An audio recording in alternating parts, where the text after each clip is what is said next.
Good afternoon and welcome to this special broadcast brought to you by SABC News. My name is Vuyo Mvoko. This afternoon we're coming to you from Middelburg in Mpumalanga, and that is where we'll be bringing you the third lecture in the lecture series that the ANC started in January as part of its 100 years anniversary celebrations.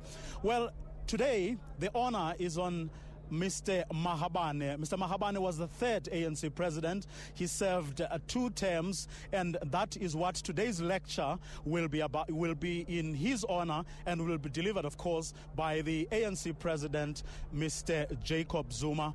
And because, of course, it comes in March, which is our the month in which South Africans talk about human rights, all shall have equal rights is the theme of today's lecture. But before we tell you about what's going to happen next, let's go inside just to get a sense of what the mood is like inside the hall where President Zuma will be talking a little later on.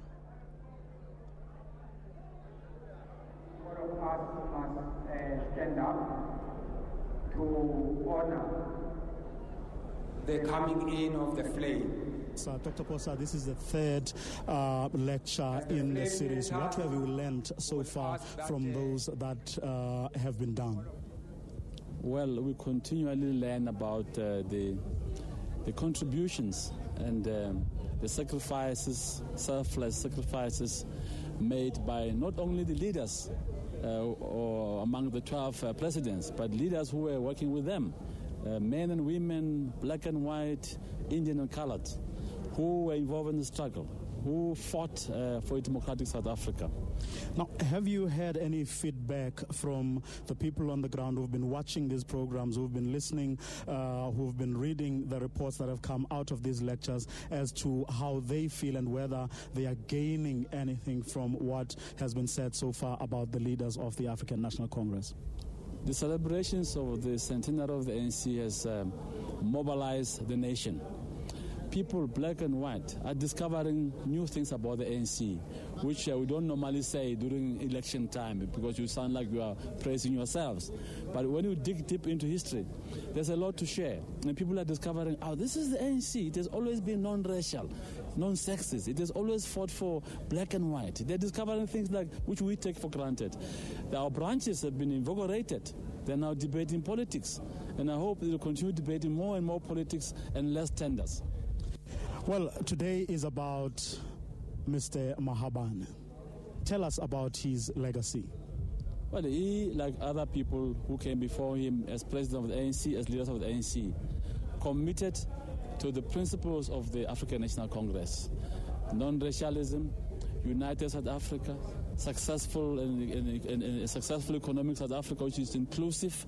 He never deviated from those fundamentals. He is one of those few who served 2 terms. Amongst the 12, he's the only one actually who served 2 terms in that sense, But sticking to the ANC principles. Well, let's bring him to modern day South Africa. What from the principles you are referring to are the sort of things that you would advise the present generation of ANC youth, ANC leaders? What is it that they should take from the life, specifically from the life of Mr. Mahabane? That South Africa belongs to all of us, black and white. That we should work for unity and cohesion, not only of the ANC, but of the people. That the ANC is the leader of society. That the ANC, together with other formations like the PAC, AZAPO, they together brought together a product of a democratic South Africa. So we need to be humble about the contributions we have made and accept the contribution made by others. That we must be bound by the principle of the ANC of democratic centralism, of discipline, of respect, of being committed to the people in a selfless manner. Well, of course, this is happening on the back or the day after a lot of incidents that unsettled quite a number of people. Sharpeville yesterday in Langa, in spite of everything else that went well at the main rally and other rallies. What would you say to South Africans as the ANC in honor also of Mr. Mahabane, given the incidents that happened yesterday, some of which were violent? Well, we don't accept violence as a way of making your point. But we don't object to people making their point by way of demonstration and protesting, because that's part of democracy. And much as some people get irritated, we must defend people's right to protest and say, what is the message the people are sending to us from time to time? Not shut them down. Take the message. If the message is lack of service delivery, we must go and do our homework and deliver services. Whether it's water, electricity, we must listen to what the people are saying and engage those challenges. And you're saying that is exactly what the ANC is doing? The ANC must do exactly that. We should not run away from issues of implementation of what we promised to do. If we've been delayed and people are impatient with us, we must understand. The people have been suffering for more than 300 years. But then we shouldn't condemn them. We should say, oh, don't use violence, but what are the issues, and let's solve the issues. Well, of course, the ANC members as well as former Umkhonto weSizwe cadres are here outside singing as they prepare to go inside. Right at the door behind me, there's still lots of people waiting to go inside, waiting for their accreditation, some being searched, going through the security checks. So the mood quite festive, one must say. And recently, just a few minutes ago, the torch that was lit in Mangaung on January the 8th, that has been going around the provinces, around the country, is currently in Mpumalanga, and it was being taken in by members of the ANC as well as former cadres of Umkhonto weSizwe. Right inside, of course, the proceedings have already kicked off, and everyone is sitting and waiting for President Jacob Zuma to eventually deliver the lecture later on. Let's have a look again and see what is going on the podium inside the hall.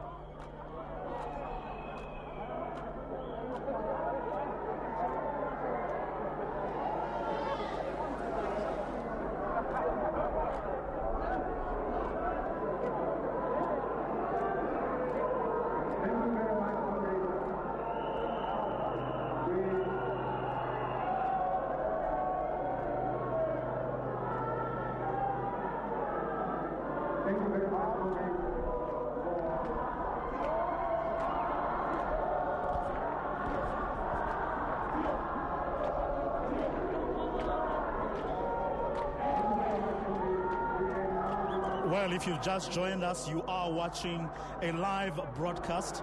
We're coming to you from Mpumalanga, where Jacob Zuma is about to deliver a lecture, the third in the series, which this time around it's in honor of Zachariuas Mahabane, who was, of course, the third ANC president, a man who served 2 terms. Well, every time we talk about terms these days, of course, there is quite a great deal of sensitivity, second term, third term, and so on. Well, this, of course, being part of the year-long centenary celebrations, these commemorative lectures that have been scheduled with one every month to represent each of the 12 presidents of the ANC. The first, you will recall, was on John Langalibalele Dube, who was the founding president of the ANC. That one, of course, was delivered in the Free State in January.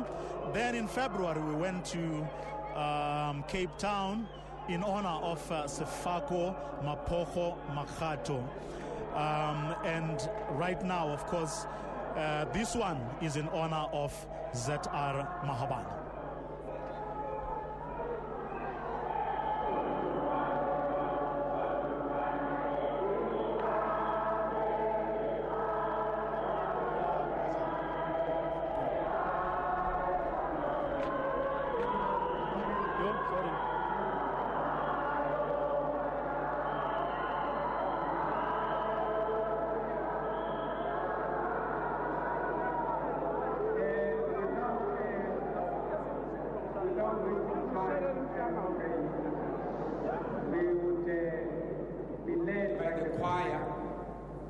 The choir is at the balcony there. It will be leading us in singing Inkosi Sikelele Africa. if we can again stand up in singing the national Inkosi Sikelel. Choir, if we can be quiet, please. Thank you.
Thank you very much. We are just going to call upon Umfundisi Umsiza from African Traditional Religion, Afige, Uyusuf from Islamic Fundisi, No Mohele from Christianity, ukuthi basilide ngemthandazo. Siyabonga.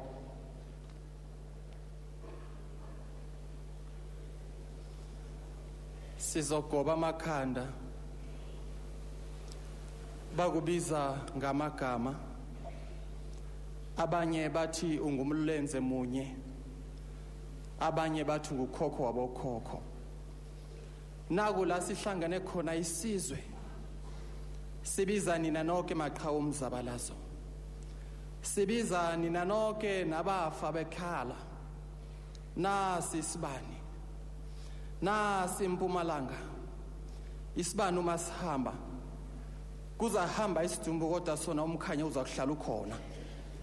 Qinisani ke lesizwe, qinisana abaholi bethu bogogo nabomkhulu abakazenzeli kodwa ngineni ngaphambili nomholi wethu ubaba uZuma nabo bonke nethimba nalo bomkhulu ayikho insika edlula bogogo namhlanje sithi bomkhulu nabokhokho impumalanga yonke wonke ama province akukhanye pula thokozani.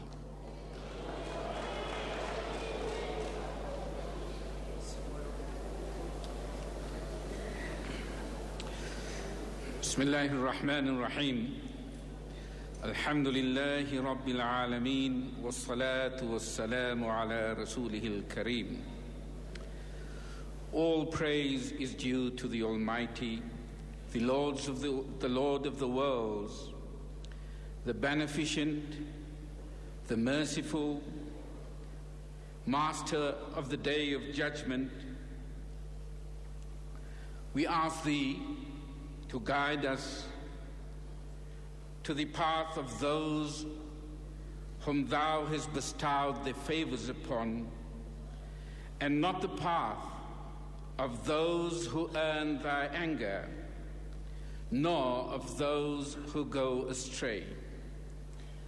O Sustainer of the worlds, we acknowledge with gratitude the innumerable favors that we enjoy from Thee. Grant us the humility to treat all humans as equal, to be just, to be compassionate, and committed to the development of our societies. Empower us to discharge our obligations, even if others do not always fulfill our rights.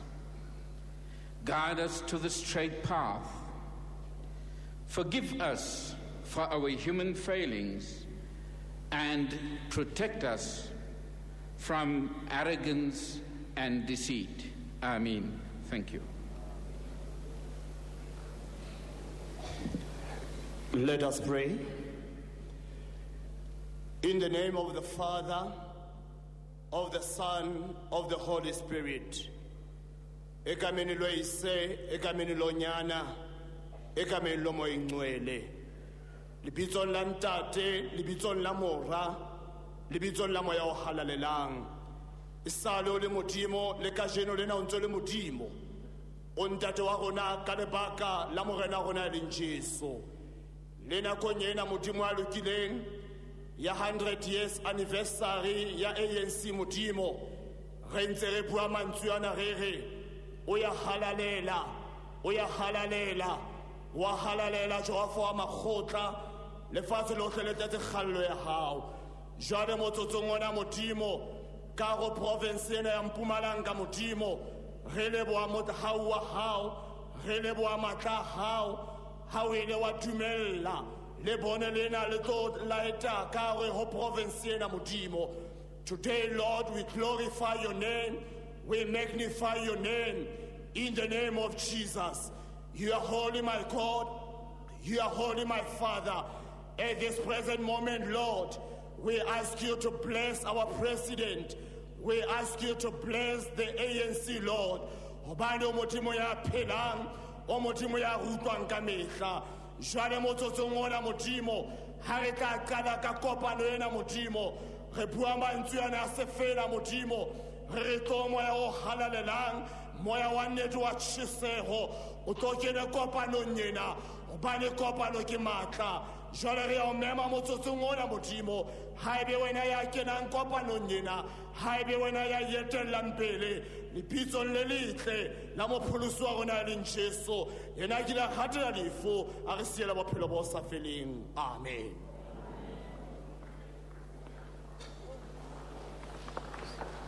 Thank you very much, Abafundisi, for rendering this item. We are going to be moving a little bit faster. We are now going to call upon the chairperson of the province, Comrade Titi, to come and welcome us. Comrade Titi.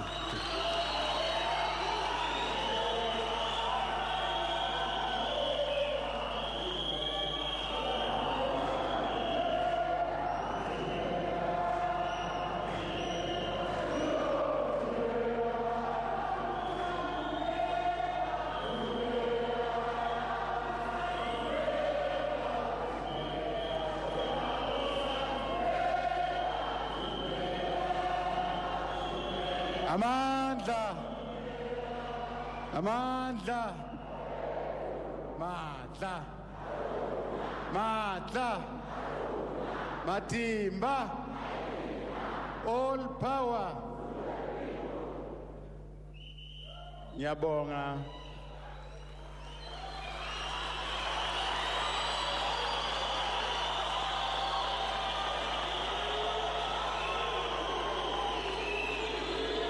Thank you. Thank you. Thank you, Deputy Chairperson Nyabong. Ogwamige ugunamgela.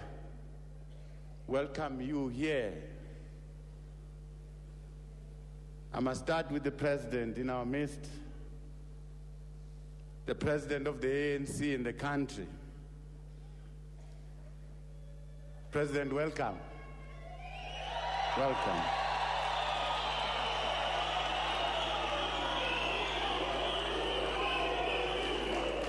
We have seen, we are aware of the busy schedule that you are leading, and we are grateful that you are here today to share this time with us. We don't take it lightly. Members, I saw the TG. The TG was here when the torch came to us as a province, and the TG is here today. TG, thank you very much. We don't take your time very lightly.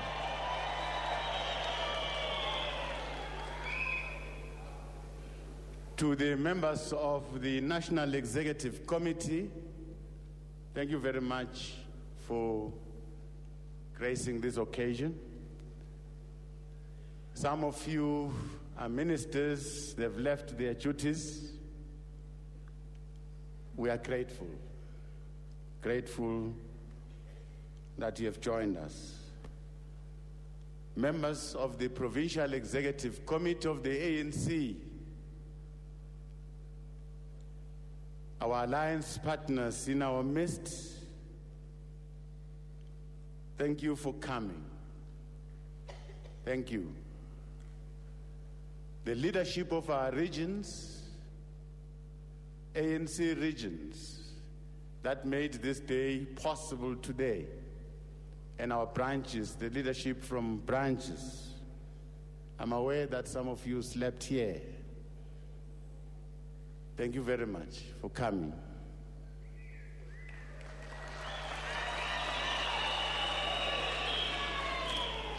The leadership of our alliance structures, the SACP, COSATU, and SANCO, thank you for coming. The ANC Women's League,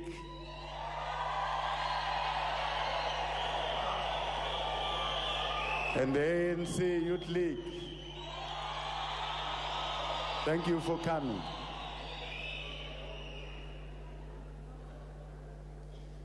The leadership of MKMVA,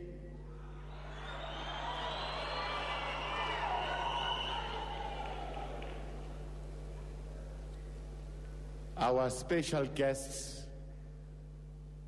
the Mahabane family and the children. I want them to stand up. I want the family to stand up. There is the family.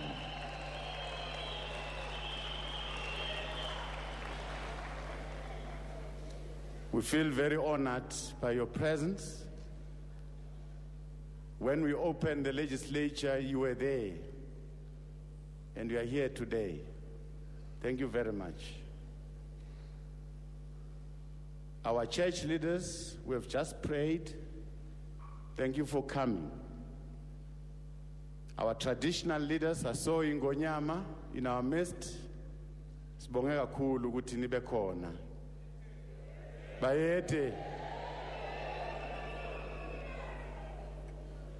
the chairperson of the House, the House of Traditional Leaders, Ubab Mahlangu, thank you for coming. Our comrades and friends, all of you, feel very welcomed.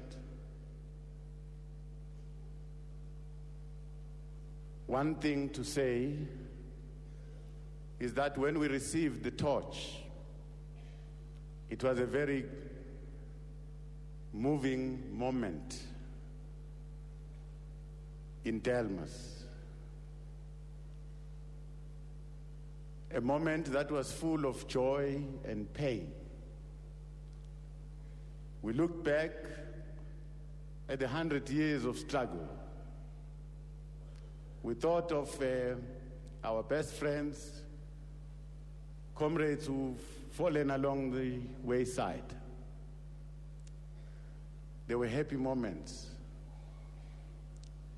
The torch went through all our communities.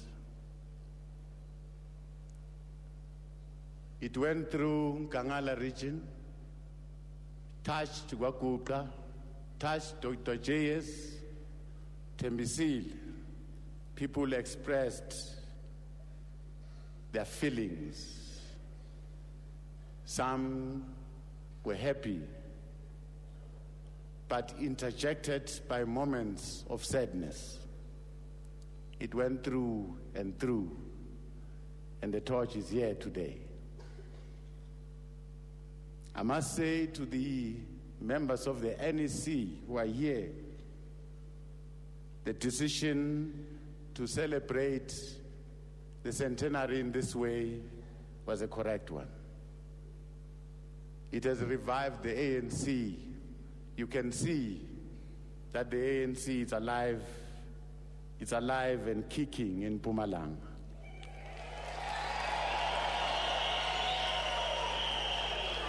Fresh from the memories that were brought by this torch,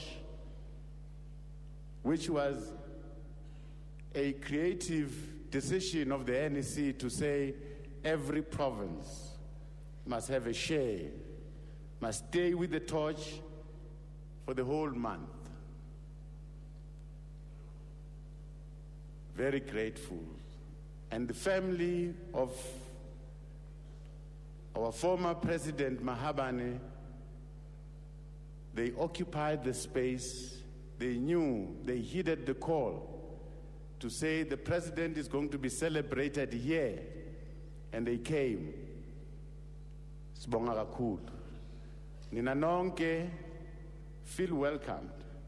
Uma ngingakubali, ngiyakuthanda nawe. Siyanthanda nawe. ANC yanthanda. Ngiyabonga. Thank you very much.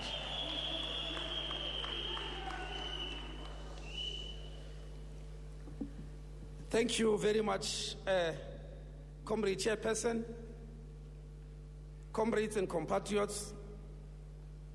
I am co-chairing this program with the Deputy Chairperson. You might not see my name there, but it's written in yellow. As you know, the colors of ANC are black, green.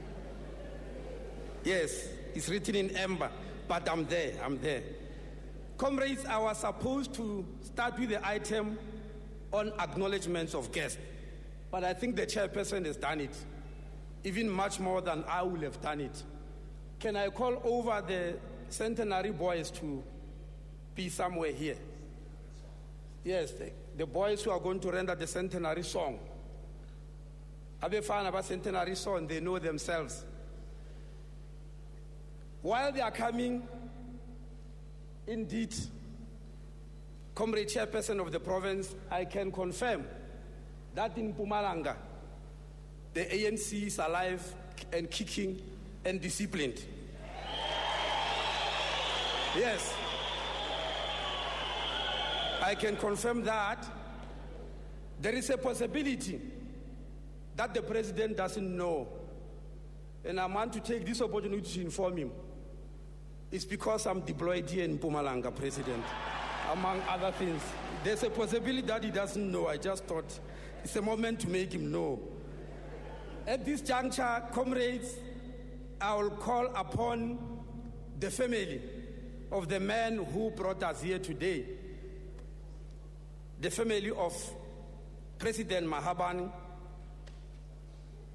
to come and present some remarks as represented by Mayor Maria Mahabane Mutahu. Can we call you over to the podium now?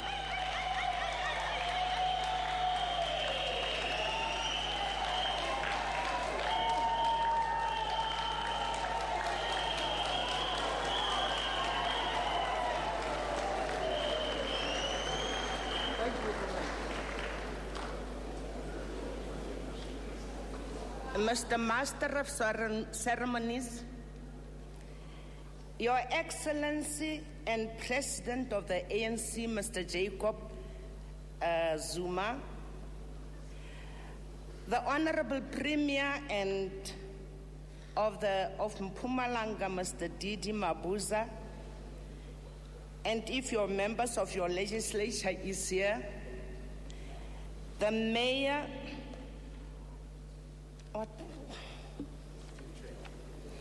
the Mayor of Steve Chete in Mpumalanga. I won't go through all the people that I have to call here because the last speaker has already done it.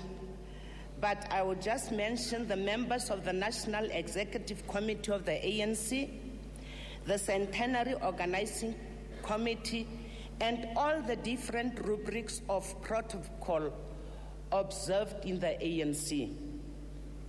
I greet you, ladies and gentlemen. I greet you all on behalf of the Mahabane family.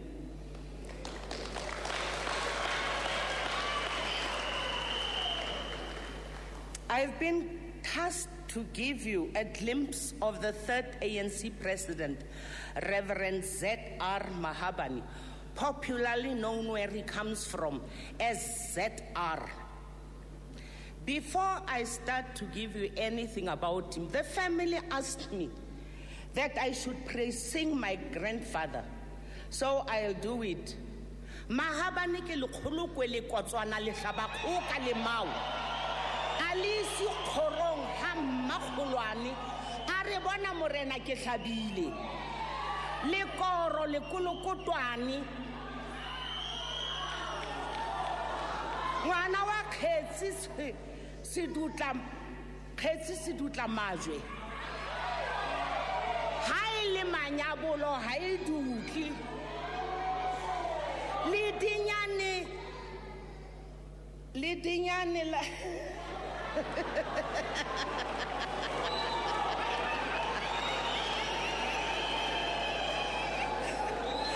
dinyane la mahlaku ena le bokako haba nwa maja di sa tshisa. We go back to English in case we don't understand each other. I'm not going to make remarks.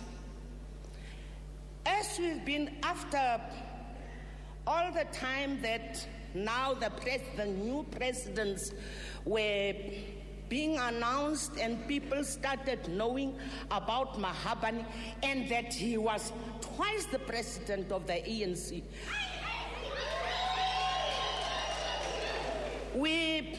We were so undated with the Mahabane family that we can't tell you.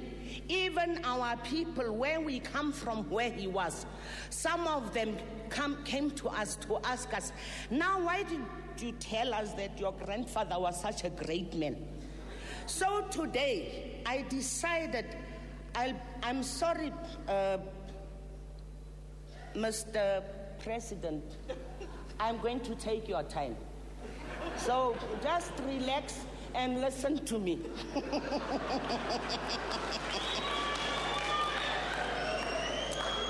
My grandfather, Zachariuas Richard Mahabane, was born on a farm in Tabanchu district on the 15th of August, 1881.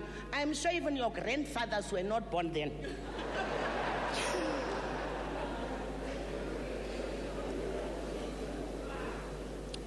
His forebears were originally from Tababusiu in Lesotho, whom King Moshweshwe had commissioned to settle the Barolongs under Chief Moroka, who had moved to Tabanchu and see to their needs. If you did history, you know what I'm talking about.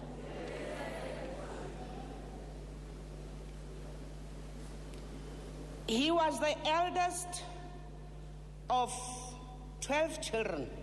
His parents, Paul Siribani and Anna Ditlhar, were Christians and prosperous farmers. His parents passed away when he was 19 years. He outlived all his siblings except his last-born brother, Reverend E. Mahabane, who died in the late 70s. After his primary school education at Moroka Mission School, he went to Murija Mission Institute in Lesotho, where he qualified as a teacher in 1901. He taught for 2.5 years at his alma mater in Tabanchu, under the principalship of Chief W.Z. Fenyang, whose daughter my father later married.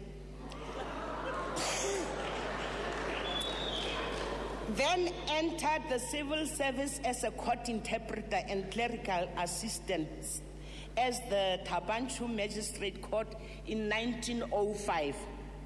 While in the civil service, he did some private studies as a lawyer. Of course, being a child of Christians, he abandoned all that, and in 1908, my grandfather began his theological training at Lessiton Theological School. As a student, they tell us he excelled and passed his training with honors. His mastery of the English language was exceptional, which he used effectively to the delight of his listeners. He was ordained in 1914. You have a lecture of history today. You listen carefully. In 1904, he married Henrietta Ditlhare Mantoro, a daughter of an AME priest, who was his constant help and counselor throughout his long ministry. 5 children resulted out of this union. My father Paul, who happened to be Madiba's best friend at Fort Hare. If you don't know it, go and look at it on page 47 of Long Walk to Freedom. Wesley, Jane, Victoria, and Hicksonia. After my grandfather's death in 1962, he married Mary Pekeshe, now Mujumi. He passed away on the 21st of September 1971. Now what the president asked me, I'm starting, Mr. President. Our grandfather was a good provider, not only to his own children, but also his extended family. To him fell the task of raising and providing for his siblings after his parents' death in 1900, when most of them were still young. In fact, his home has been a haven throughout all the Mahabane generations until his death. To this day, his home is occupied by his great-great-grandchildren. His hospitality knew no bounds. Not only was his home a halfway house for many a traveler, but a refuge for people with any conceivable problem. Even our white family doctor in Kroonstad, Dr. Kepken, used his home to house patients from nearby towns who needed further treatment and could not make the frequent trips to Kroonstad. Many a night would have to vacate our beds in favor of a stranger of some sort. Of the greatest assets our grandfather left us was his love of education. His children and those of the numerous generations under his care were all educated. Most of them joined the teaching profession. My aunt Rakgadi Riksonia was one of the first 2 black females to qualify as a medical doctor. She later became the superintendent of Queen Elizabeth II Hospital in Maseru, Lesotho. He encouraged us to work hard, persevere with determination, tenacity, and dedication to achieve our goals. One of his pet sayings used to be, "Lehlaka la bophelo le fumanwa seretseng." My girl, he used to say, if you want to succeed in your studies, you must burn the midnight oil. His delight at our good marks used to make us to work so hard, even harder, just to hear his words, "O sebedise hantle mosadi." He encouraged us to acquire knowledge based on facts, because facts are what we need in life today. We were young then, but to this day, we realize that facts are what the present generation needs in life. Less singing, but as much information, particularly about our past and the vision of the future, could be emphasized, please. His disciplining was done with love, angry words, but no corporal punishment. He would detain us for hours in his study when he spent most of his time at the typewriter, writing out his speeches and sermons well into the night. We used to wonder what our grandfather was writing, but now, having read his speeches and their length, I understand why the time spent at the typewriter. He further urged us to read newspapers, urging that they will widen our horizons. Our quality time with our grandfather was after supper, when he would want to know about our day, etc., after which a lengthy prayer was done. His dislike of ethnicity and racial prejudice extended into his home. He would admonish us severely if we said anything disparaging about other races, including whites. Reverend Mahabane, as a cleric, Yakamuruti. To talk about ZR as a cleric is difficult, as in his case, you cannot take the politician out of the cleric. So, Mr. President, could I be excused if some of the things I say might sound political? His career as a Methodist minister began in 1914 near Bensonville, and then he was transferred to Cape Town, where his political career began. Then he went to Vrede and other places, and we are told he was in... The program is supposed to be... Ask this? Okay. All right, let me just finish here. He had abhorred racial discrimination and disunity based on race and ethnicity in the church. Thus, from the pulpit to the many church conferences that he addressed, he always painstakingly emphasized the ideas of being united as different races and cultures to congregations. He argued that diversity must not be the dividing factor amongst people, and used the concept of unity in diversity to emphasize this. My grandfather first introduced this concept of unity in diversity in one of the ANC presidential addresses, and continued to preach it to the different congregations long afterwards. For instance, we find it in a sermon to some colored congregants in the late 40s. It is pleasing that now it is the motto adopted by the ANC for its 100 years celebration. Aren't we proud of him?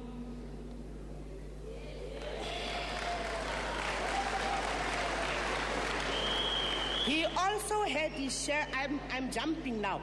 He also had his share of harassments by the whites, by the South African government special forces.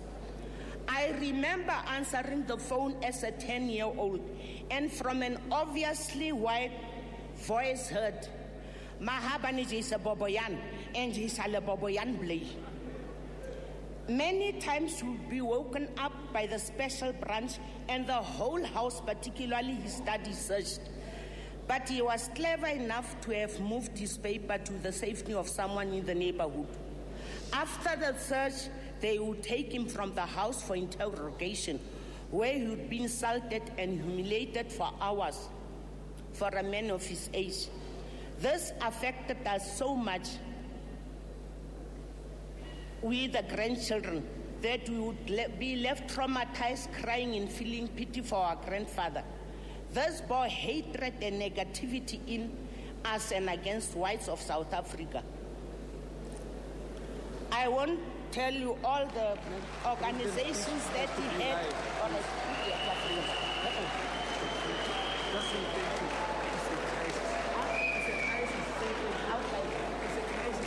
Okay.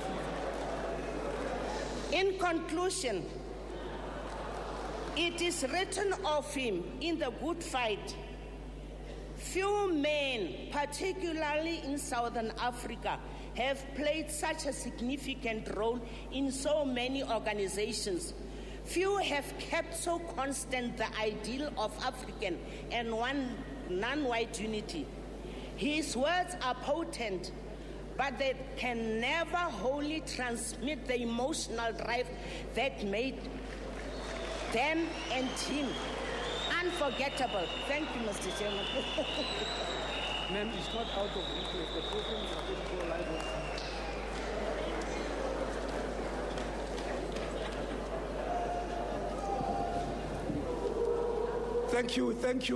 Thank you, comrades.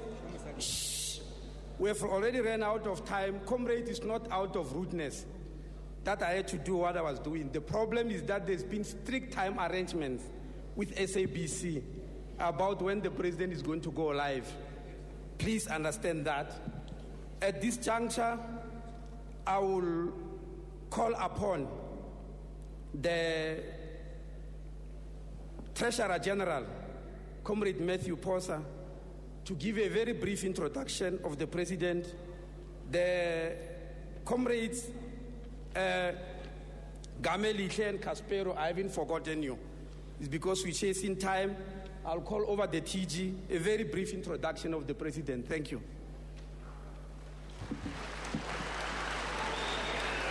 Amanda, Comrade President, distinguished guests, the leadership of the ANC from the NEC and all other levels, RECs and branch leadership.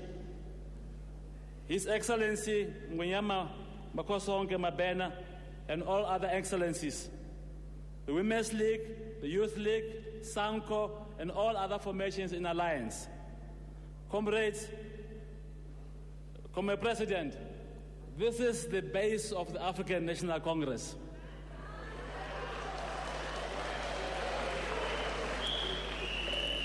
You are responsible, Comrade President, for what you see here today. One day in the underground when we worked here in Mpumalanga, we sent Comrade Mahungela to go to see the ANC in exile.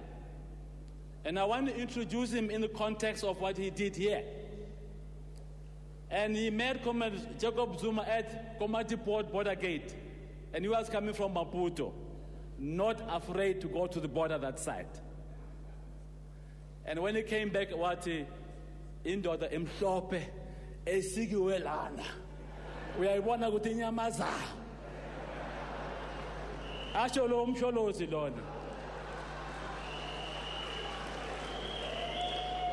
From that time, Comrade President took charge under the leadership of Comrade O.R. Tambo and other leaders of the ANC to form the structures of the ANC underground throughout this province. I'm saying what you see here is the seed of what you have planted, Comrade President.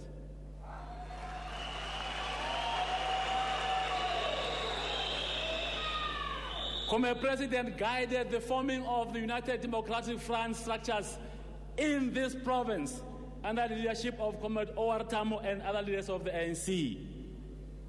It is him and no one else. Comrade President undermined and demolished the Bantustan system in Mpumalanga. He recruited Inos Mabuza under Oliver Tambo to become a member of the ANC. It was him, if you don't know, who said when the uprising took place in Kwandebele, and that time it was Comrade J.L. Matlang with Steve Mabona who came to see us in Harare. And he said, comrade, you can't fight without an organization. And he inspired the formation of Intando Yesizwe under Comrade, the late Matlangu. I'm giving you this context so that you understand some part of the history of this province where he was involved in the underground. When we elected Comrade Jacob Zuma in Polokwane, we knew what we were doing. We knew what we were doing.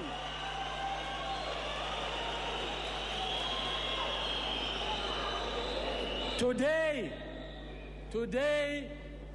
the ANC has got enough internal debate. Today, there's consultation between the NEC, the NWC, the officials, and government and everybody. Today, you have a situation where we have a clear plan about the future.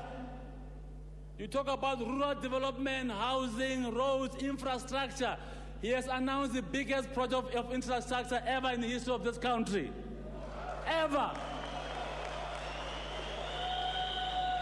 And it is that program which we must all support when we fight for economic liberation. And I'm saying today, Comrade Jacob Zuma, here is an audience which is undivided.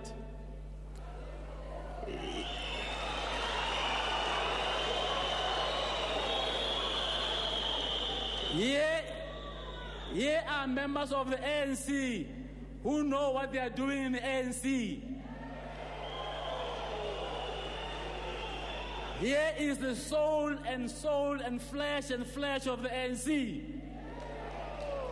So, comrades, I want us to listen very carefully to this leader of the ANC, one of the 12 wise men who led the organization for 100 years, one of the 12 disciples who is still leading the ANC today, Comrade Jacob Zuma.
Manza, awethu, Matla, Garuna, Matimba, Gaina, all power.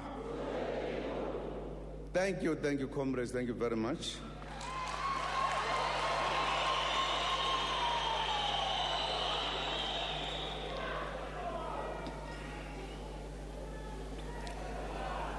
Members of the Mahabane family, one of our greatest leaders who led this organization at very difficult times. members of the National Executive Committee, ANC Provincial Chairperson, Comrade David Mabuza,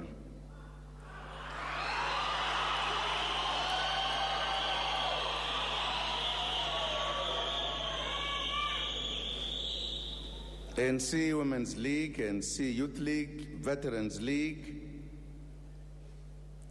Alliance Leadership,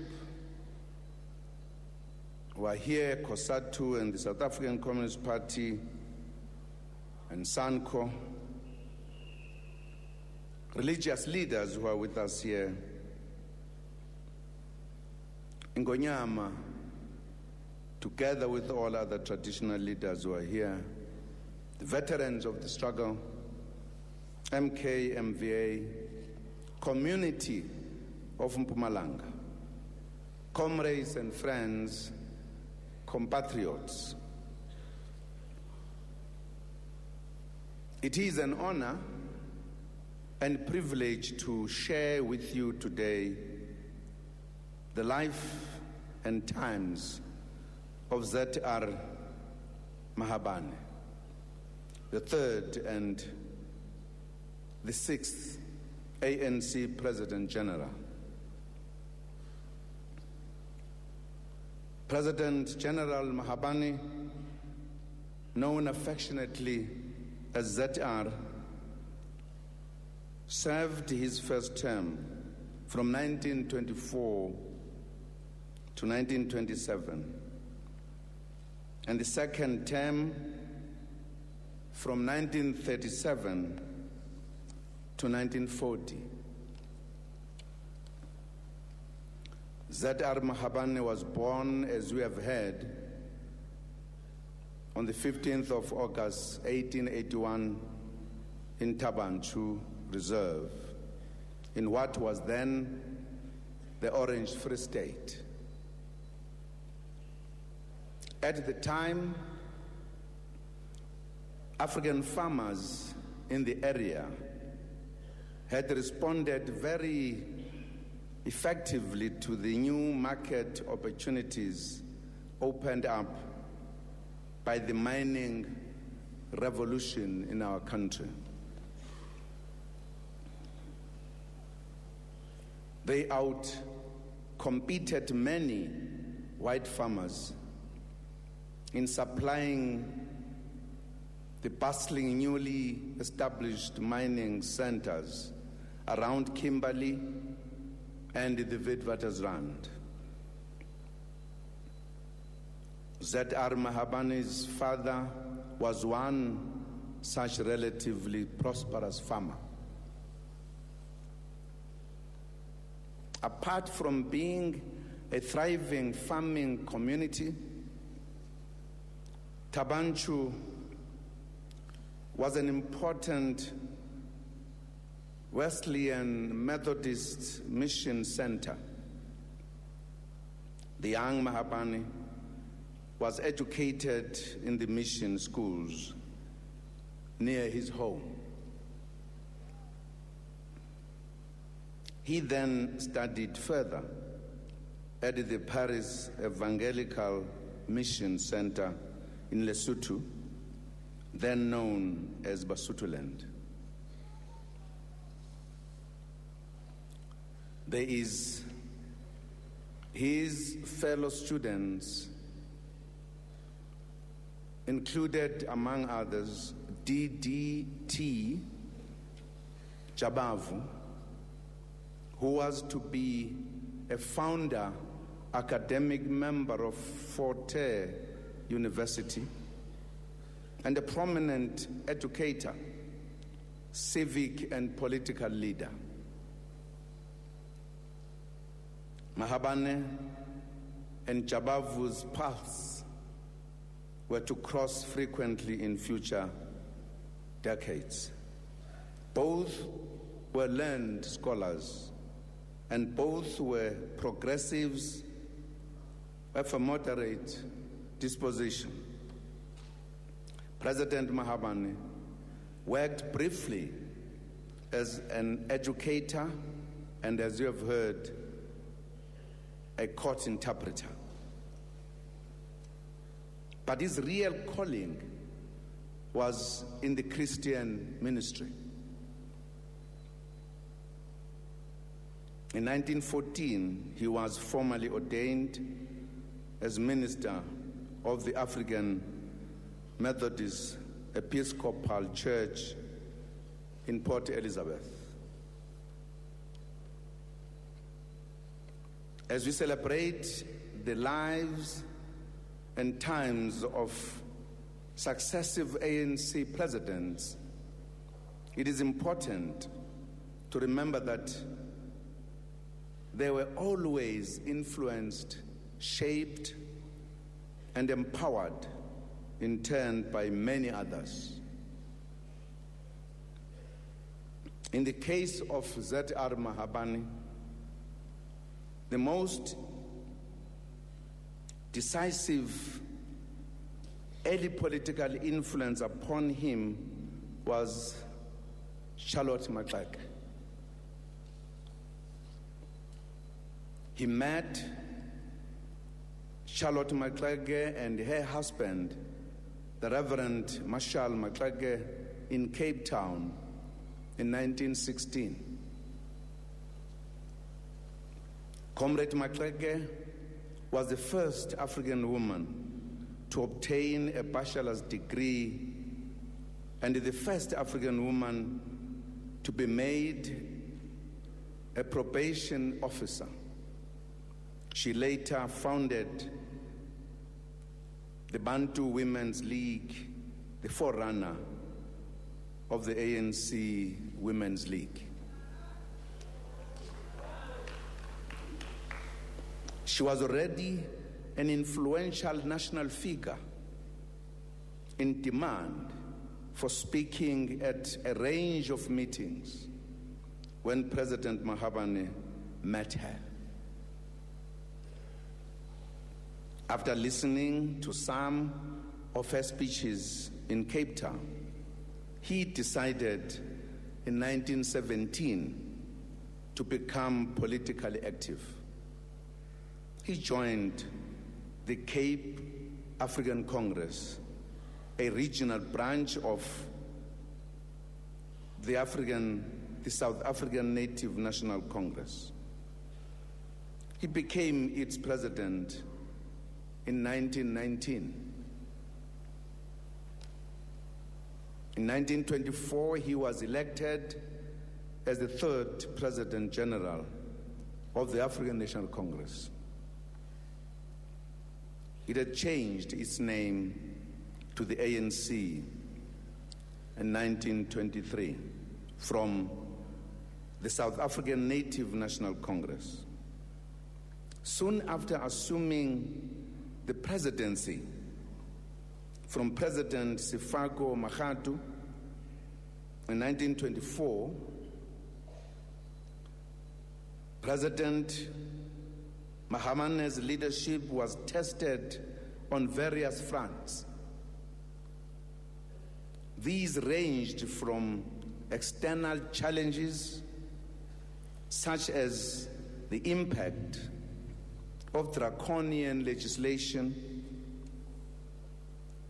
to internal party challenges.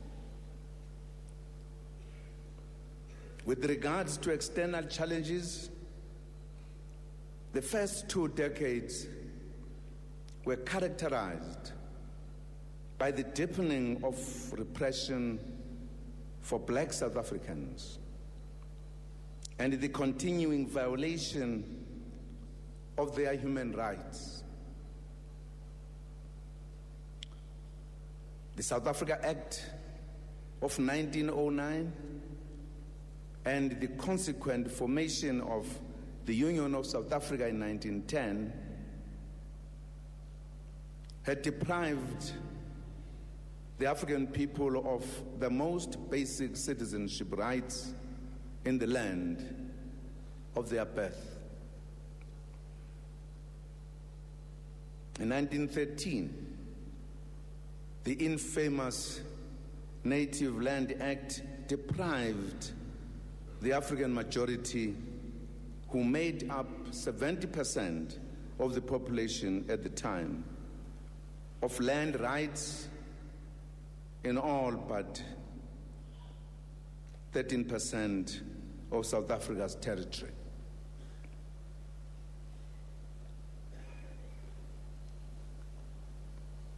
Reverend Mahabane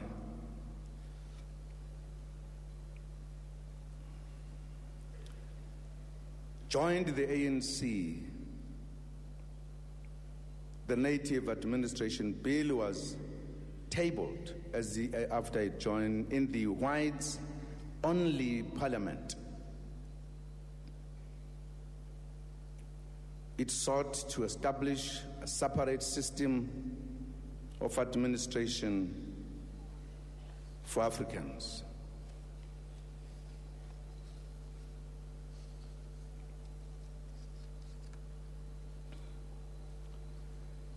This was a blow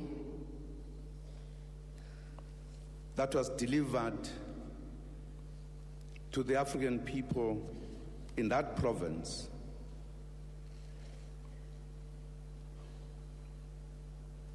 This was done notwithstanding that from the earliest days of his political involvement, President Mahabane spoke out against discrimination directed at all groups. For him, equal rights meant equal rights for all, regardless of color or creed. In the Cape Province, 1920, in his presidential address, he spoke out against the Asiatic Land and Trading Act of 1919, which he said was aimed at, and I quote, not only at the suppression of the legitimate aspirations and commercial enterprise of members of the Indian community, but also at their ultimate exclusion from the country, unquote.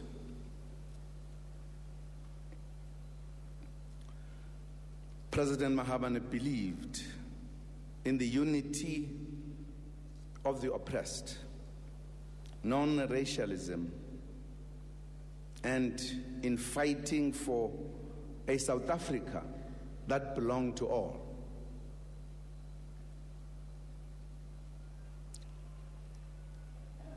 With regards to internal party challenges, President Mahabane had to deal with the impact of state repression on the ANC growth and development. For an example, the regime prevented state-owned, state-employed teachers and civil servants from joining political groupings. This denied the ANC the membership of an important section of workers. In the course of the 1920s, by far the largest political formation among black South Africans was the Industrial and Commercial Workers Union, the ICU, under the leadership of Clemens Kadali.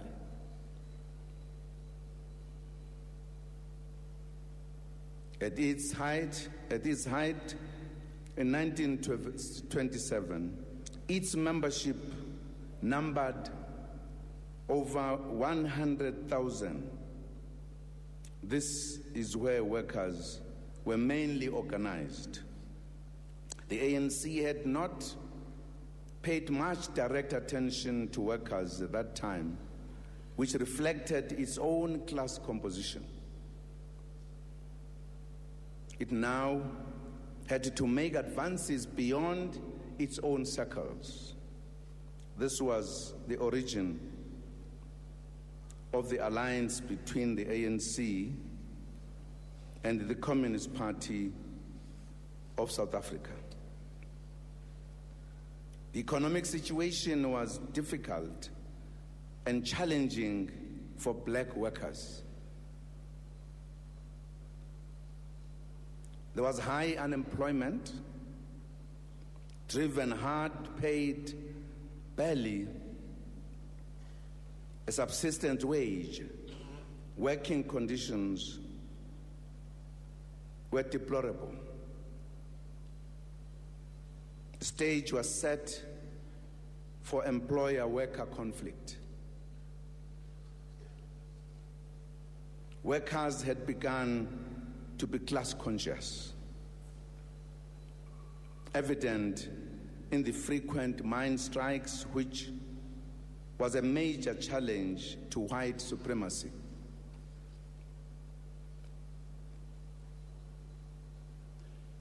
Other than the minor strikes in Johannesburg, in the period from 1920 onward, African and colored dock workers in Cape Town also undertook strike action on wages. In addition, the white government excluded African workers from the provisions of the Industrial Conciliation Act of 1924. The refusal to recognize African trade unions and the right of an African to become a member of a registered trade union became because he was past-bearing, was part of an overall plan of national oppression and exploitation. Practically, it became clear that the working class struggle in the South African situation at the time was inextricably bound with the national liberation struggle. The working class had no way of bringing about fundamental changes to the long entrenched policies of exploitation without first breaking down the barriers that stand in the pathway towards national liberation.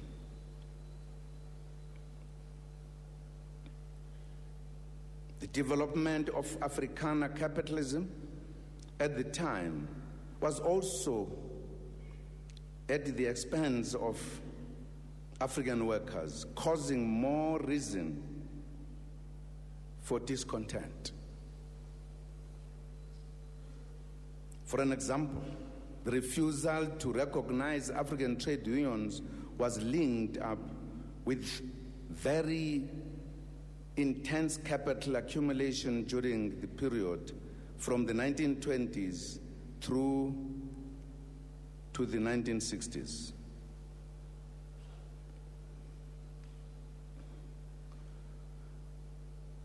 Now, it is important to underline this, that this is the time President Mahabane was leading the organization. These were the challenges that faced him in his leadership. All of these things, the formation of the working class and the laws that were depriving the workers of their rights, etc., even deprived that they joined the ANC. These were the challenges. We said there were two, some externally and some internally. When the National Party formed a pact government with the Labour Party, it was well placed to create the conditions in which the growth of Afrikaner capital would take place rapidly, occupying the commanding heights in government and the civil service. The racist government was able to make use of parliament to pass legislation that would favor capital accumulation. In forming these cultural, political, economic organizations purporting to be concerned with the interests and welfare of the Afrikaner, the racial capitalists of the time succeeded in bringing all classes of Afrikaners into the trenches in defense of their interests. In other words, it was during this time that the Afrikaners consolidated. In this way, there was no fear that the Afrikaner folk would make demands that would affect unfavorably a program that was designed to improve the cause of the Afrikaners.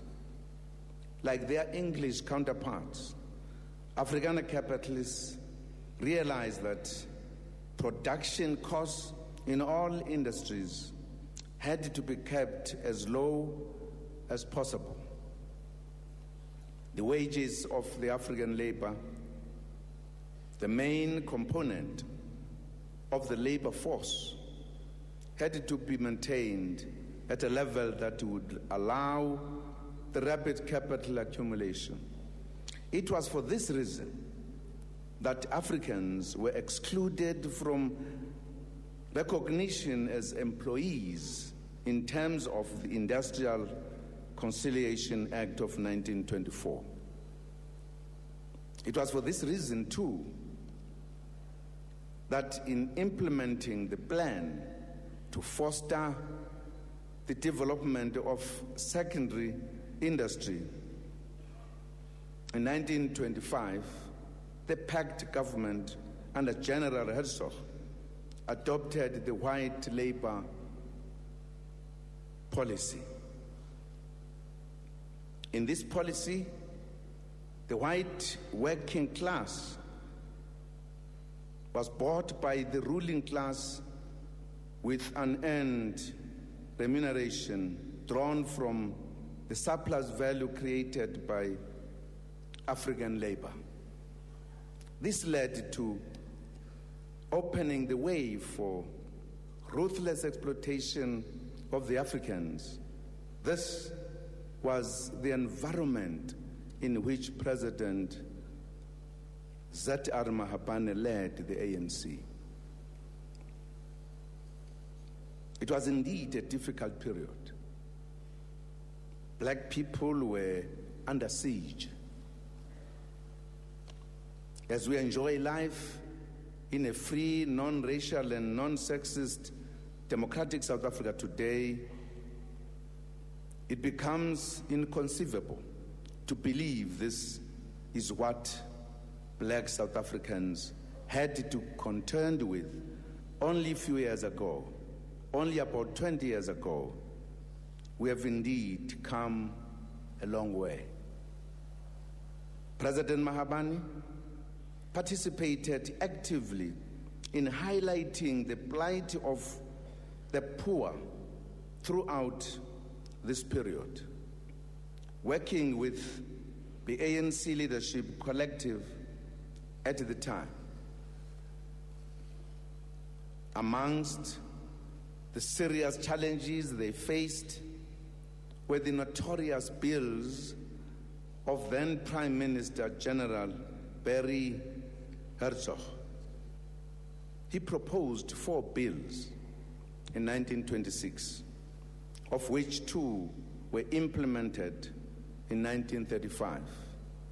The onset of the Herzog bills aiming to abolish the Cape African franchise in 1936 led to the ANC organizing a nationwide protest.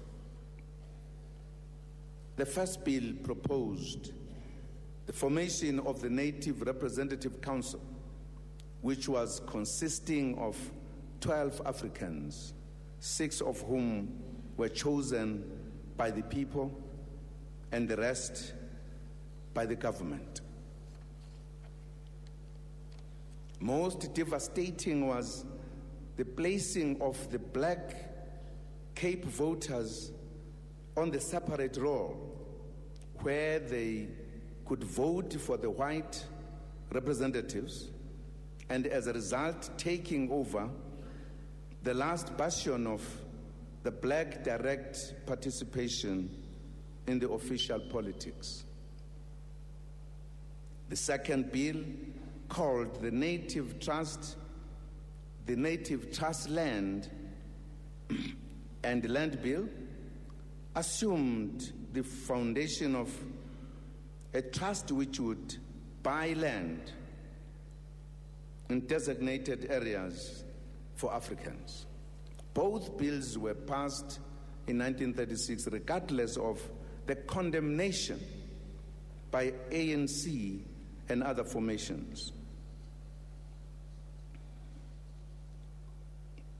These were indeed tough times for the leaders of our organization.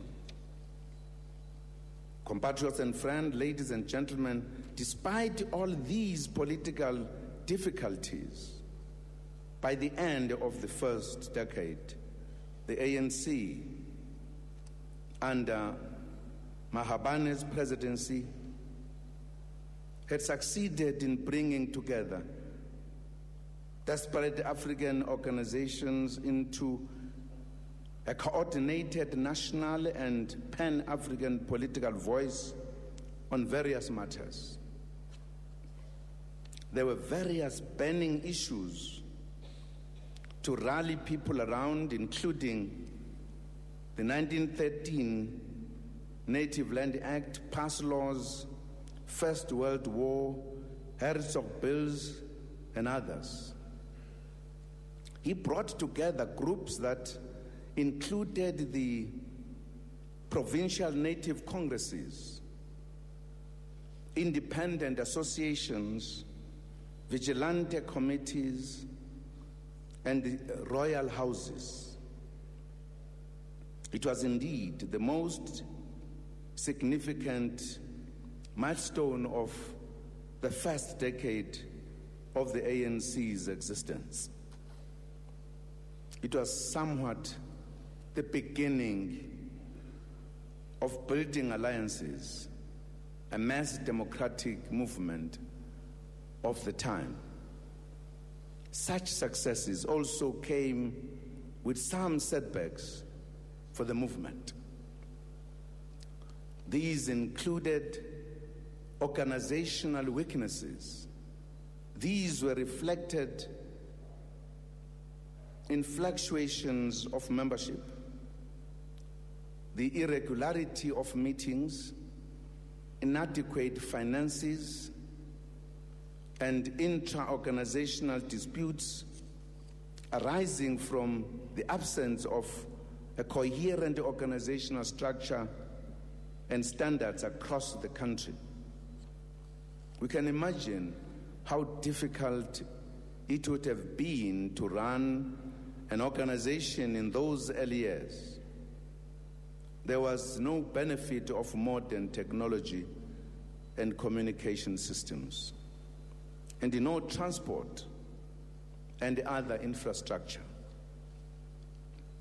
The fact that the first generation leadership of the ANC spent most of the time on delegations and deputations to England, away from the newly formed organization, had posed a challenge. The absence of a fully fledged constitution for some time had also somewhat undermined the emergence of a coherent national organization. At the level of strategy and tactics, petitions and deputations remained the main form of engagement by leaders of the Congress. However, peaceful protests, militant and demonstration featured occasionally. the embryonic attempts at radicalization in the 1920s were undermined by the fact that the ANC's main political activity shifted towards its annual conferences, whose resolutions were hardly implemented by the constituted organs. This created a vacuum on the African voice and opinion on major issues of the time. The vacuum was occupied by the Industrial and Commercial Workers' Union, which began to play an active role as a mass movement rather than a trade union federation. A ferment of radical ideas among younger members of Congress led to complaints and dissatisfaction with the focus and methods of petitions and deputations, including the posture and language of the older generation.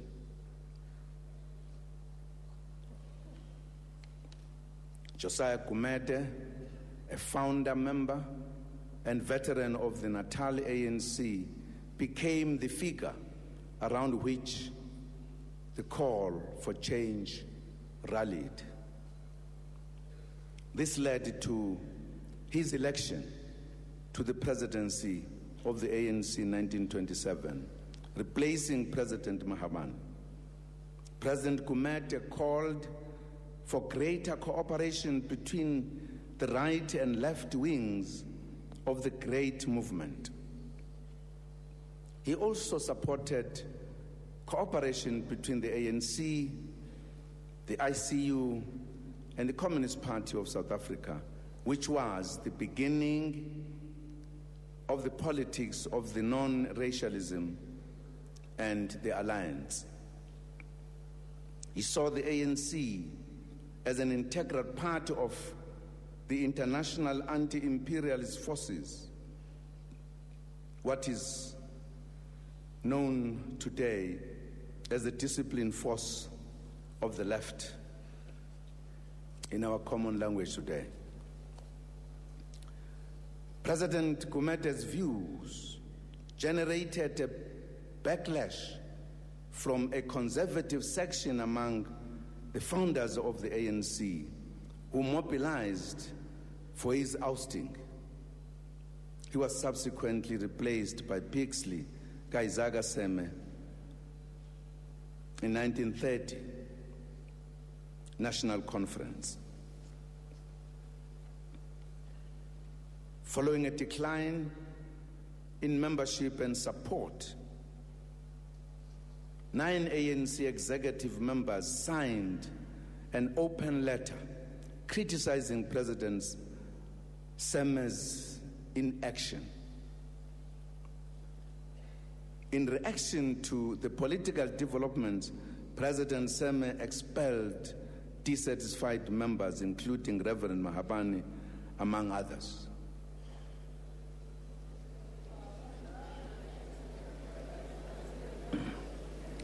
The decline in our movement led to a gap between the leadership and the masses.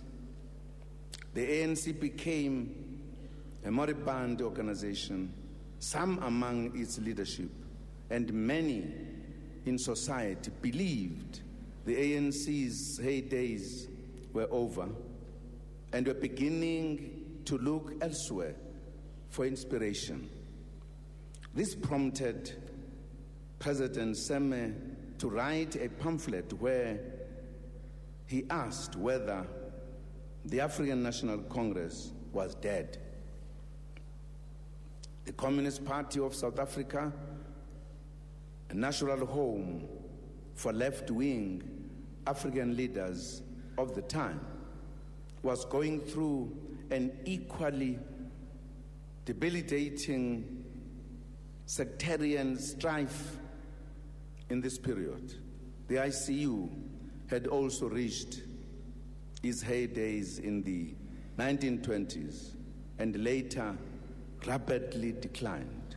And yet, at a broader social economic level, the oppressed needed strong leadership and inspiration. Their living conditions deteriorated rapidly during the Great Depression in the 1930s. They also needed leadership on matters pertaining to the 1936 Land Act and the Second World War. The white ruling coalition of Herzog-Marx consolidated its power and gained more confidence. This necessitated that the representative organization of the oppressed rise above internal squabbles. It was time for a renewal. Zach Mahabane returned to the presidency in 1937.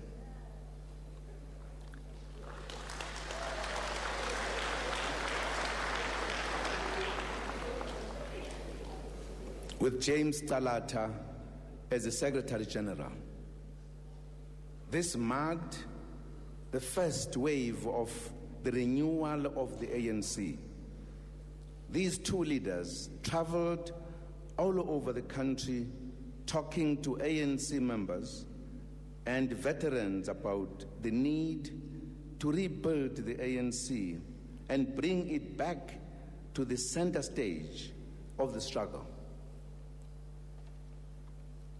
They rallied people around the celebrations of the 25th anniversary or Silver Jubilee year of the ANC. The campaign helped the ANC to regroup. President Mahabane's second term ran from 1937 to 1940. However, he also encountered serious challenges, just like President Zuma before him.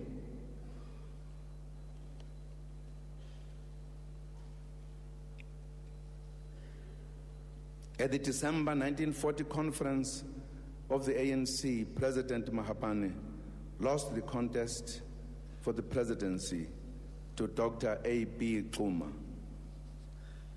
Reverend Mahabane became the ANC's official chaplain. It was a narrow victory in a closely contested elections. However, in true ANC style of unity and continuity, President Mahabane and his predecessor, President Makhatho, as well as President Gumede, remained ANC leaders and continued to contribute to the liberation struggle.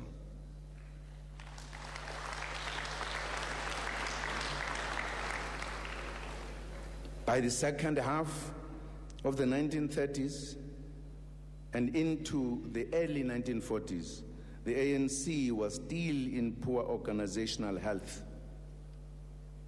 It is reported that the ANC's total national membership was just over 250 members.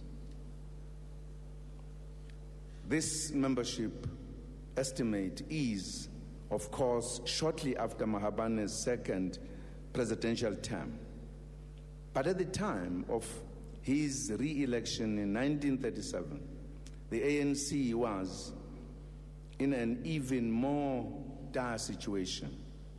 Although his 3-year second presidency did not see a dramatic reversal of the ANC's state of health, it is generally agreed that it did mark the early beginnings of a turnaround.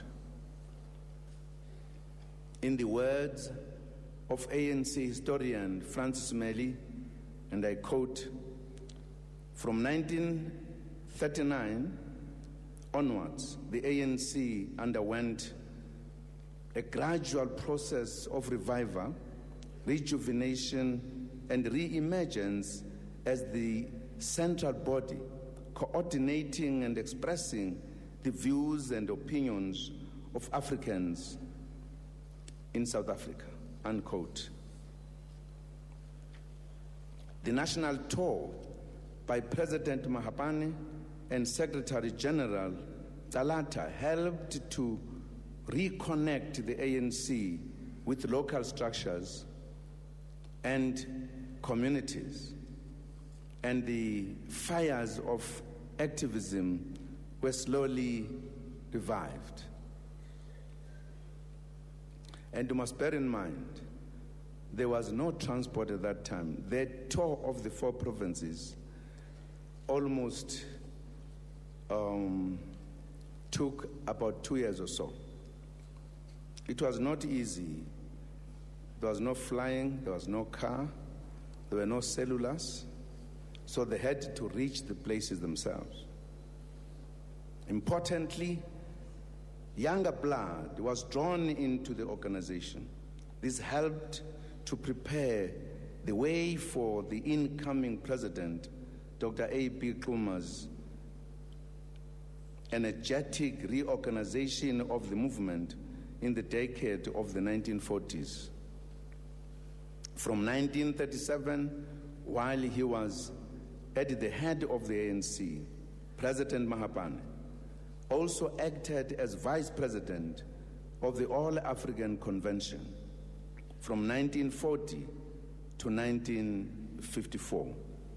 He served as the convention's official vice president first under John Tengo Jabavu, and then under Wycliffe Tsotsi.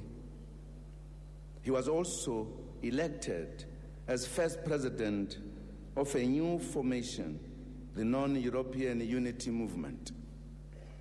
As a leading personality in both the ANC and the convention, he had tried his best to promote the reconciliation of these organizations, but a merger was unreachable.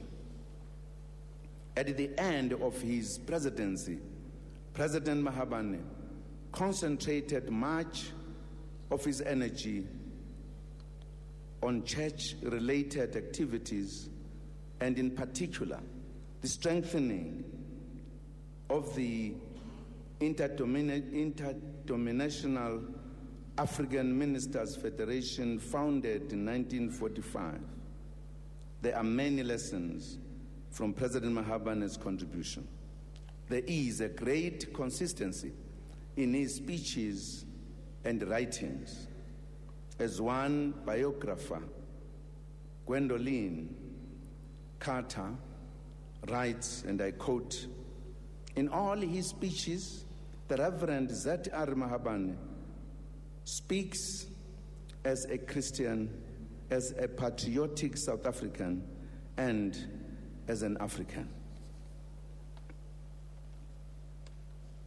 His overriding concern is for Christian fellowship and racial peace in South Africa, goals which he sees as attainable if the standards of Christianity are universally applied by and to all individuals and to the situation in South Africa, unquote.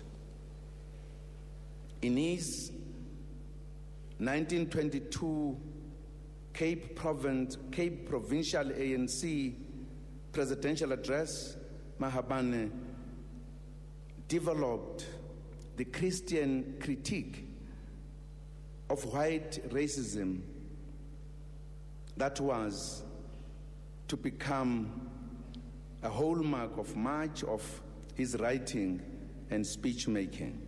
He told the Cape Annual Convention, and I quote, "The white races of the world, as well as those of South Africa, are regarded as Christian peoples of the earth. They are, as a people, members and adherents of the Church of the Lord Jesus Christ. They have embraced and adopted Christianity as their national religion, as the faith of their fathers. But in South Africa, when it comes to the question of relations between black and whites, these Christians' principles are thrown overboard. They are discarded as worthless, misleading, and dangerous. South Africanism, as preached and taught, practiced, and enforced by the European races of the subcontinent, is distinctly un-Christian in its conception and confession. It is a contribution of the Christian law of laws, thou shalt love thy neighbor as thyself, unquote. Therefore, President Mahabane, like many before him, drew inspiration from the Bible and turned its values of universal brotherhood and sisterhood against the very colonial and segregationist programs that presented themselves as, quote-unquote, civilized and Christian. But its Christian values were a powerful source of political inspiration for Mahabane. He also drew upon secular traditions related to the Enlightenment period in Europe and its codes of universal human rights. In several of his speeches, he invokes the clarion call of the French Revolution: liberty, equality, fraternity. Moreover, he began to go beyond the individual liberties of 19th century liberalism to embrace what he would now call second generation rights or socio-economic rights. His criticism of the color bar in South Africa, for instance, is not confined to political and civil liberties, but also to labor law, discrimination in the workplace. Of special interest was also his embracing of collective and not just individual rights. For instance, in his 1927 presidential address to the annual convention of the ANC in Bloemfontein, he refers to the quote-unquote new idea of the self-determination of nations. From his speeches and writings in the 1920s, it is also clear that President Mahabane was closely following democratic and national independence struggles in other parts of the world. He refers to contemporary struggles in India, Ireland, Egypt, and the civil rights struggles of the Afro-Americans in the United States. In the 1960s and into his 80s, Z.R. Mahabane was still delivering lectures to interdenominational seminars that sometimes lasted several hours. He would follow these up with passionate engagements with his audience, always with a remarkable clarity of mind and a grasp of detail. President Mahabane passed away in 1970. He was learned from him the virtues of perseverance over the long haul. We learned personal modesty, the embracing of progressive values drawn from a variety of traditions, and a commitment to fostering unity among all those struggling against injustice. It is a tribute to him and many of our forebears that the organization they led under difficult conditions had grown to have more than 1 million members and remains a way of life for thousands of South Africans today. In their memory, we build a stronger, united, non-racial, non-sexist African National Congress. We must build a truly non-racial and non-sexist and prosperous South Africa. Compatriots, ladies and gentlemen, I'm sure you'll realize the life of the ANC and the challenge that has faced the ANC leaders. Mahabane is one of them who led the ANC at the most difficult time, demonstrated his ability to lead, his clarity of mind, and articulation of his ideas. I think that when the ANC continued to be in difficulties, he had to be first again to come and fix it. He's one of those, if not the only one, who was a president at one time and came back at a different time because of his qualities and his commitment. In their memory, we celebrate the 100 years of the ANC, and therefore thought it necessary to remember them and talk about each of them, how they led the ANC at given times, partly as an education to us who are in the ANC today. If there are difficulties, you don't run away. You stay and work to fix the difficulties. Make the ANC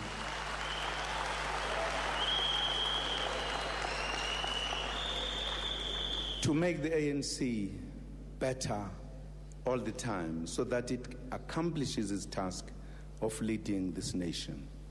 Thank you very much for the time.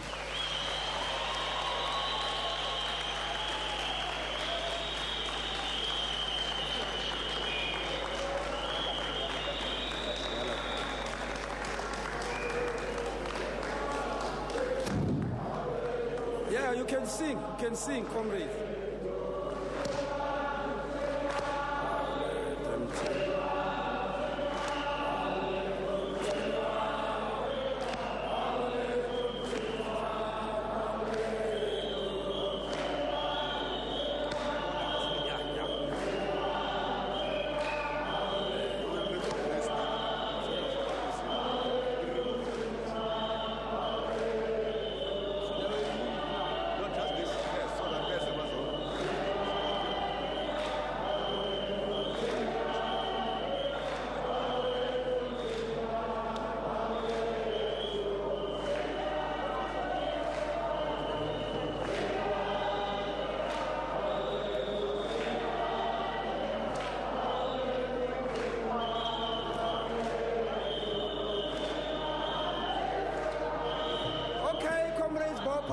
Bopa. We ran out of time, comrades. Thank you. Thank you. At this juncture, comrades, I'll call upon two comrades Yes, Comrade Kameli and Comrade Caspero, they've got an item for us. But before that, comrades, before that, there is one person in this hall, only one in this hall today, who is exactly 3 days older than the ANC.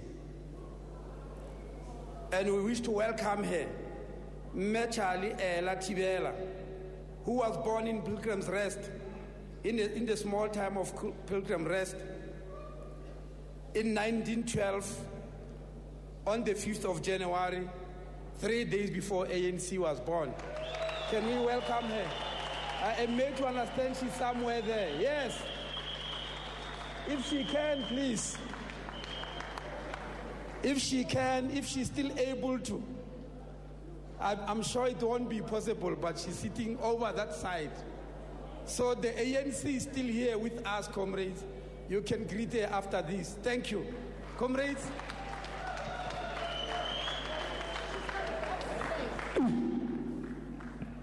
Amanda! Build up the children of the African soil. From afar we have come in the darkest ages of our liberation struggle. Not so far from our destiny. The future is now upon us. We're commemorating 100 years of joys and tears. Still to this day we say, Amanda! To the people.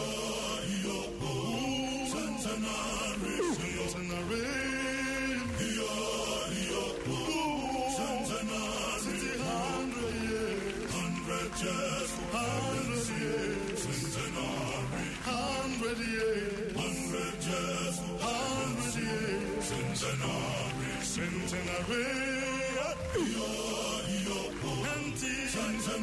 centenary, centenary,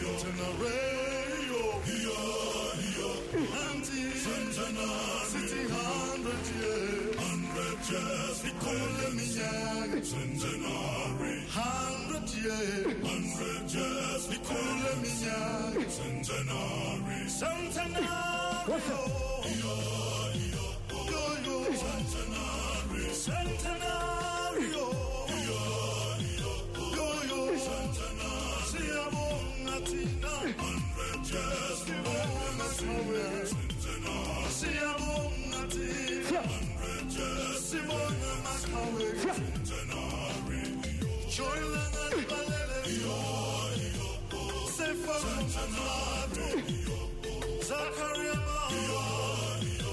Joseph Centenary, 100 years, 100 just 100 years, centenary, 100 years, 100 just 100 years, centenary, Kixliga is a Caseme, Alfred Centenary, James Morocco, Albert Centenary, 100 years, 100 just 100 years, centenary, 100 years, 100 just centenary, Oliver Tambo, centenary, Nelson Mandela, Thabo Mbeki, Wes Zuma, 100 just centenary, President 100 just centenary, President Jacob Zuma giving that memorial lecture in honor of Zachariuas Mahabane, the third president of the ANC. Now, I do have with me some members of the ANC and of the League who just listened to the lecture that the president gave, and I'd like to hear from them what they think of today's. Tell us who you are and what you thought of the lecture that the president just gave. Yeah, asithokoze ibizo lami ngithabo ngabamtawu ngezikhakhayi. Well, ngicabanga ukuthi into ekule sifundile kule lecture namhlanje ukuthi uPresident Mahabane bekahlukile kunamanye ama-president. Uhluke ngokuthi ube ngupresident at some stage of the ANC, but at some stage wangasaba ngo-president. He was then called in la i-ANC inenkinga khona ezikulu. So ke uPresident Mahabane bekungu-president oyunifayako. He came to unify the ANC when i-ANC benenkinga ezikulu. Uyabona, so he's the only president okhonile ukuthi abe ngo-president. After a particular time, he was then called in again to come in and serve as a president again. Sibongile bhuti.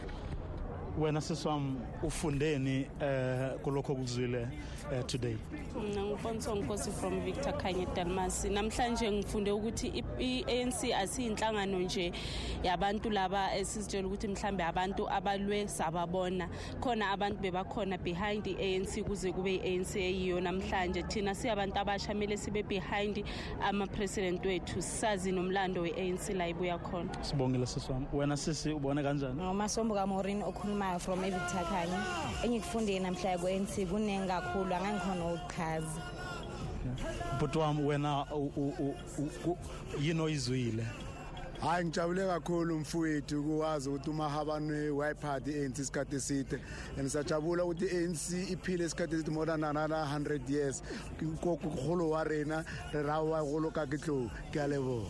Siswam mina ngizanele Mutawu ose Victor Kanye Ward 6 mina bamahabane ngizwe okukhulu kakhulu ngo-ANC mayelana no-ANC kwangathi ingahlala ikhona until at the end.